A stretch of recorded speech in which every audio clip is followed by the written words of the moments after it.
লীগ আমাদের একটা ভয়ঙ্কর অধ্যায় যে আমরা আমাদের জেনারেশন আমরা ভোটাধিকার বঞ্চিত হয়েছি। আওয়ামী লীগ নিষিদ্ধই এই সরকারের একটা অন্যতম কাজ না, বা আওয়ামী লীগ নিষিদ্ধ করার জন্যই এই সরকারকে রেখে দিতে হবে অনেকদিন, এটা কোনো বয়ান হতে পারে না। আওয়ামী লীগ নিষিদ্ধ করার জন্য এই সরকারকে, যে আওয়ামী লীগ নিষিদ্ধ না হওয়া পর্যন্ত এই সরকার ক্ষমতায় থাকবে আনলিমিটেড, তাহলে তো এই সরকার কোনোদিনই আওয়ামী লীগ নিষিদ্ধ করবে না।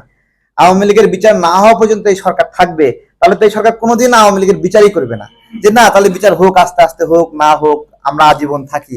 এটা আসলে কথা না, ঠিক আছে? আমাদের দেখেন, প্রথম একটা গুরুত্বপূর্ণ জায়গা যে এখানে যারা যারা গ্রেপ্তার হয়েছে, এই যে আপনার হলো বাকির ভাইয়ের কথা বলছেন, তারপরে পলক সাহেব, তারপরে ওই যে ব্যারিস্টার একজন, কি নাম, ব্যারিস্টার সুমন, এরকম দীপুমণি, আওয়ামী লীগের অনেকে গ্রেপ্তার হয়েছে, তাই না? তাদের প্রতি যে আচরণ করা হয় একজন বন্দী হিসেবে, আর সাধারণ বন্দী